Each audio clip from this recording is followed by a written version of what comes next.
Yo, Michael Jordan in 2025 would be sponsored by Steak. Why the NBA and hip hop are struggling to find their next superstars. Let's go. You can see the smile. Think about Michael. You can see that cocky grin. Think about LeBron. You can see the imagery. Pre-game, chop. You can close your eyes and there's images of the stars. Close your eyes now and do a potato. I don't see anything. While watching the NBA playoffs and seeing stars shine on the brightest stage, That was Colin Cowherd. Yo, that was wait, was that Colin Cowherd or Bill Simmons? Yeah, it was Colin Cowherd. Yeah, nah. That was kind of suck. I ain't gonna lie. Like I don't even know what that means. Yeah, he doesn't have. You can't close your eyes and find anything. What does that even mean, gang? Why does my shit keep going while off on watching the Twitch? NBA playoffs and seeing stars shine on the brightest stage, I couldn't help but notice the parallels between the NBA and hip hop. With more access to a Yeah. wider variety of markets than ever before, both hip hop and the NBA can reach audiences in the far reaches of the world that were previously thought to be inaccessible, likely due Uh-huh. to the hyperconnectivity Oh prevalent in a nah, my world with shit finna get everybody copyrighted being crazy able to style on connect YouTube. digitally at a moment's notice. This is beneficial to stars of both professions, as now, more than ever, they can connect with their audiences and the people that support them. Using social media, artists and athletes can interact with their fans, form connections, and grow with their audience. However, Okay. despite the hyperconnectivity, both professions are struggling with propping up the next set of collective stars. While previously, ballers like LeBron James, Steph Curry, and Kevin Durant, and in hip hop, the big three of Kendrick Lamar, Drake, and J. Cole, And we know who the real number one is, man. It's J. Cole, J Goat, Jermaine Goat, and then it's Kendrick, then it's Drake. in To that be order, honest. were enough to keep both industries afloat with their popularity. Now, it appears Wait, that in what both order? Hold order on. were, and in hip hop, the big three of Kendrick Lamar, Drake, and J. Cole, Oh, and he's Kevin dick Durant riding. were Hold enough on. to Look keep what he both just industries did. afloat with their popularity. Now, it appears that both fields are in search of stars that will He just said Kendrick Lamar, Drake, and J. Cole being last is crazy. I don't know what's this nigga's name? Vivid Imagination. Yeah, no, I'm this one. take the reins from the Flex old on guard this one. and continue to sustain their respective legacies. Familiarity breeds contempt. Before, unless you knew Uh-huh. someone who became successful directly, it was easier to perceive a celebrity's success as a pipe dream. Now, with social media providing direct access to celebrities' lavish day to day lifestyle, the familiarity starts to turn into envy. While you're at home struggling, That is is that true? That might be true. I never thought about it like that. That might be the reason why niggas so much now. Maybe I don't know. I was born in '05, so I don't know how what hate was like pre-internet. Was niggas hating pre-internet like that? Like I know obviously in sports especially there's gonna be niggas that are like, yeah, nah, this nigga's better than this nigga. But like were niggas ever like real deal haters outside of genuinely just not liking a nigga's craft or whatever? with finances, stuck in a monotonous cycle of work, eat, and sleep, only to open your phone to see your favorite famous person live their best life at the peak of their profession, traveling, and in the case of rappers, flaunting their wealth and possessions. This Yeah. envy leads to one attempting to discredit said celebrity either by not supporting and acknowledging their objective excellence at their craft or by outright hating either verbally or digitally through online forums. In sports, gambling has made it all the more easier to justify hating on a successful athlete simply because they didn't meet the criteria for successfully achieving their parlay.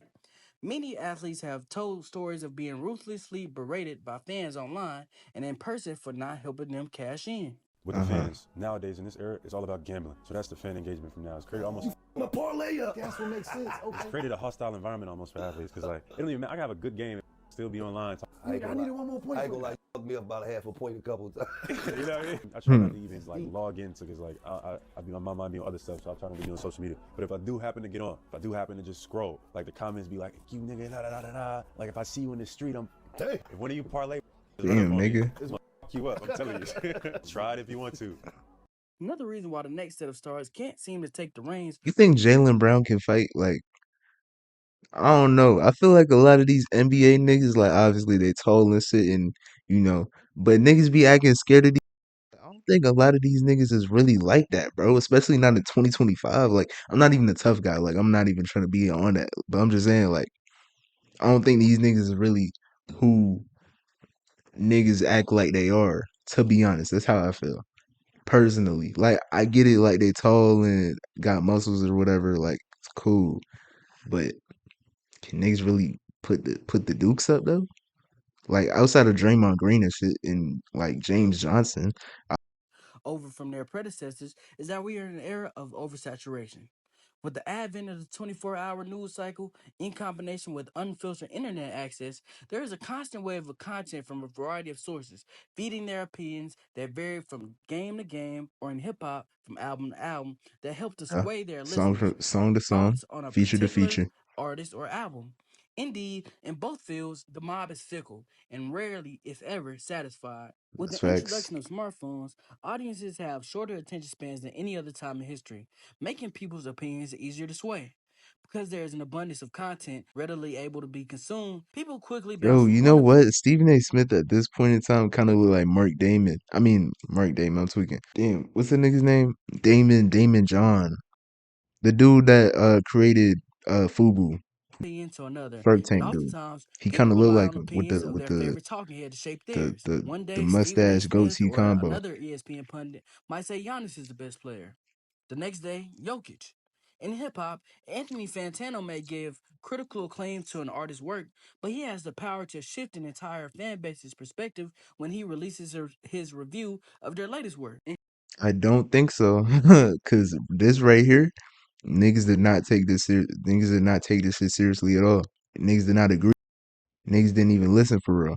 Niggas just ignored it. Anthony Fantano may give critical acclaim to an artist's work, but he has the power to shift an entire fan base's perspective when he releases his review of I their latest work. disagree. In hip hop in particular, there were certain factors necessary to I don't have your think music. anybody takes Anthony. Do niggas take Anthony Fantano's opinion seriously? When I say niggas, I mean niggas. I mean black people, nigga. I don't think it's any black people that take Anthony Fantano's opinion on music. To be honest, I've just never seen it, nigga. I've never seen it personally. Heard by a mass audience. Radio was king, and to be heard on the radio, one had to have the backing of the label behind him. Now, with the ability to upload to any streaming platform with any given moment, artists no longer need to have the assistance of the major label machine behind them. While this is good for the artist, it does present a problem when trying to decide who is unilaterally the hip hop GOAT. Hip hop is split into so many unique subgenres that finding someone with the exact same taste in artists as you might not be considered what's the best in the mainstream. A perfect example of this is Playboy Cardi, who climbed himself from the depths of the underground to become a mainstream hip hop artist with over 50 million monthly listeners on Spotify. While he is beloved by the younger generation of hip hop listeners, to the older generation, he seems like a generic auto-tune crooner. 12, Playboy Cardi. 11, 21 Savage. 10, Lil Baby. What do we do? Be that, I'm with you. Playboy Cardi's horrible to me. I leave him alone because I know what his fans do. Same, but he's horrible. But what the fuck are we talking about? It's a mess. Nigga, Joe Budden. This is the same Joe Budden that was on Everyday Struggle. Niggas remember that Lil Yachty shit, nigga. Niggas didn't forget. Niggas did not forget. That was a what's it called?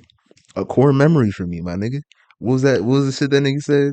Uh I forgot what that nigga said, but that nigga was standing over a table yelling at this Lil Yachty nigga, and Yachty had to say, my nigga, chill. Niggas remember. I don't even remember what that old ass nigga was saying. Niggas remember when the Migos pressed you at the BET Awards. Niggas remember that shit. Niggas shit happened on camera. Niggas remember when Vic Mensa pressed academics and you did nothing about it. You didn't even help your mans. That's crazy. Niggas remember that shit, bro. So shut the fuck up, nigga. Don't speak about Playboy Cardi. You crazy, nigga. If a nigga hating, call him Joe Budden. Ice Trader Gang. Ice Trader Gang. Ice Trader Gang. Shut the fuck up, nigga. Damn. I don't even see how Jermaine Dupri not in the top 10. I don't even see how Playboy Cardi's on this list as a These rapper. old ass niggas talking about Jermaine Dupri. Nigga, fuck Jermaine Dupri, nigga. Who cares about Jermaine Dupri in 2025, nigga? 20. Are you serious? Are you? Nigga said Jermaine Dupri. That old ass shit. What has he done since the year 2015? Dead ass. I'm so serious. What has Jermaine Dupri done since the year 2015 that matches up to anything that Cardi has done ever? Let's be honest, bro. Let's be honest. Jermaine Dupri, fuck out of here. Old ass niggas. Jermaine Dupri. These niggas from New York. These niggas don't even respect Southern shit anyway. So why the fuck are we listening to a New York podcast with no Southern niggas talking about Southern shit?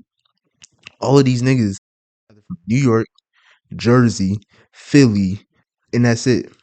Dupri can rap. Jermaine Dupri wrote mad No, shit. he's a top 3 Atlanta. Period. Playboy Cardi's on this list because it's a complex list. Right. Yeah. That's it. Playboy Cardi's on this list because he has influence in the fucking hip hop. But this nigga's old. Why am I taking this old ass nigga seriously? Look at this nigga's beard, bro. Your beard is weird. I'm glad. There's no more thought about that. I'm just talking. I ain't gonna lie. It means that their audiences lean towards. are I get it. Complex's target audience and his target audience. They wants to align. do this. Whereas in the early days, it was easier to submit someone like Jay-Z, Drake, or Lil Wayne as the best in the world with how often they were being played on the radio. Next, I believe that the old guard set such an extremely high standard for what is deemed as successful, let alone the best in a particular field, it is hard for the younger generations to live up to the expectation they set. First, in basketball, the consensus goal is Michael Jordan, holding modern players up to a man that won Not anymore, buddy. We done with the 90s. 6 championship in an era where there is a new champion crowned every year is completely arbitrary.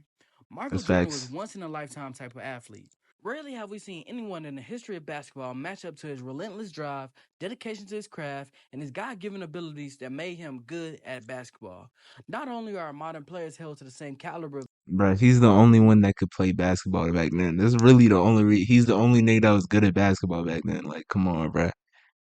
Like, it's the only there's no abilities that made some him shit like good this. at basketball. Like niggas thought Not this was only are crazy modern players handles. held to the same caliber of excellence, Niggas thought that was crazy. That was a crazy highlight back then, nigga. Like, if a nigga did that today, we'd just be like, okay, Michael Jordan delivered while on the court, but they are also that's expected not an all-time to highlight. live up to the same standard of professionalism he exuded off the court as well. Charming, charismatic, and well spoken, in the 90s, Michael Jordan was the pinnacle of black cool. His face was plastered everywhere from sneakers to commercials to billboards because he was the most marketable face of his time. However, Jordan himself has admitted that he wouldn't know how to cope if he played in the era of social media scrutiny. Is that I don't know if I could, survive in this Twitter comment, in this Twitter time, where you don't have the privacy that you would want. Try as he might, Jason Tatum cannot seem to break the barrier into being universally loved as the face of the league. Despite having all the accomplishments and accolades necessary to be an NBA great, as well as being extremely marketable, appearing in every ad during the commercial break, Tatum cannot seem to be widely accepted by the masses. Another player the NBA had positioned to be a potential face of the league with his gravity-defying dunks, Ja Morant, underwent immense public Yeah, scrutiny when on 2 separate occasions, because he can't one put them incident happened guns in the strip down. club, he was Ain't even got glue on my hands. I still can't put these chopper down. Real ones know. Real ones know. caught waving a gun around. Although Morant has since reclaimed his penchant for weaponry with a slew of celebrations that entertain NBA fans, the damage to He said it's what for for weaponry? Hold weaponry on. with he was caught waving a gun around. Although Morant has since reclaimed his penchant for weaponry Pension for weaponry? with a slew of celebrations that entertain NBA fans, the damage to his once clean reputation has been done.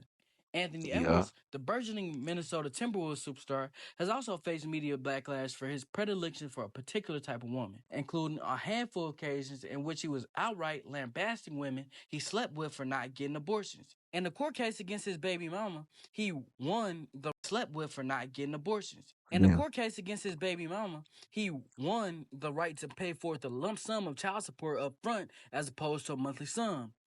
My question is, how did he run into Chief Keef's baby mama specifically?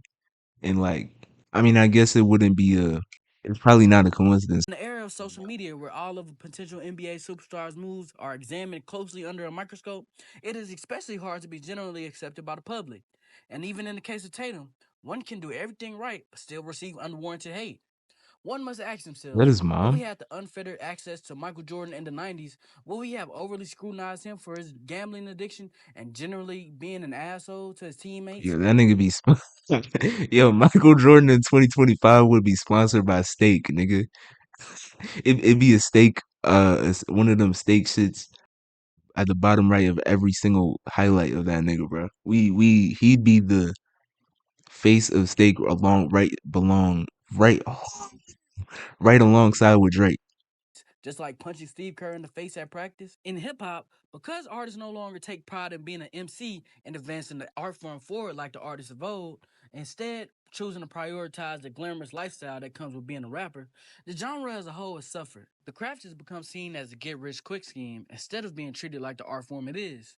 Unlike their predecessors, artists no longer write their lyrics, but instead they use the method that Jay-Z pioneered of punching in. The concept of creating a song by saying every bar rather than writing it down, while pausing to think of a next one to record until the entire song comes together. The lack of care that goes into making the music is now reflected in the audience, as Everybody stop fucking and everybody eat breakfast and nobody now clear off my listeners plate. subscribe to a catchy flow, hook, and a melody rather than attention to lyricism. Fans are also heavily I'm invested telling you, into bro. I'm telling you, Jay-Z ruined hip hop. I'm finna make a video about this one day. One day I'm finna make a video about it. Jay-Z ruined hip hop. He was the Drake before Drake. The shit that niggas say, the shit that hip hop purists say about Drake, he was doing that before Drake, gang. the artist's look, making Telling you. rappers' jewelry, choice of clothes, tattoos, and even hairstyle more important than ever. Whereas previously, each artist more or less had their own unique style. This has caused the older generation as well as the hip hop gatekeepers to turn their nose up at newer acts, insisting that the new generation doesn't adhere to the expectations set forth by their predecessors. Finally, a key reason that the next generation has yet to take over is a reluctance to do so. Athletes and artists alike recognize the public pressure that comes with being the face of your craft. To be the face, it takes an outstanding ability to remain calm even in the face of adversity and criticism. Most aren't willing to accept the responsibility that the role comes with. The aforementioned Timberwolves star has blatantly come out and said that he doesn't want to be the face of the league. It's a lot of that come with that face of the league, all that, you know what I'm saying? So I try, but all my people know I just want to play ball and go to the crib and play my game. I'm not really into all the other stuff, but they be wanting me to get into it. I want to be the guy to just show up and hoop and just kill dudes and go home. In hip hop, just like in basketball, where artists like Baby Keem, Jack Harlow, or Lil Baby had the ball in their court when the lights were brightest, they either missed their shot or secluded Vanished. into reclusiveness. In That nigga Lil Baby. One trick pony, dog. conclusion, the intertwined worlds of hip hop and the NBA But I'm finna change that shit though soon. Just wait. Now I made Corey. continue to reflect and Remember that influence name, one nigga. another, evolving through shared values, lifestyle, and cultural impact. Yet, in today's era of hyperconnectivity and oversaturation, the path to stardom has grown more complex. The rise of social media has simultaneously offered unmatched access and crippling scrutiny, making it hard for the next generation to step into the spotlight once dominated by cultural titans like LeBron James, Kendrick Lamar, and others.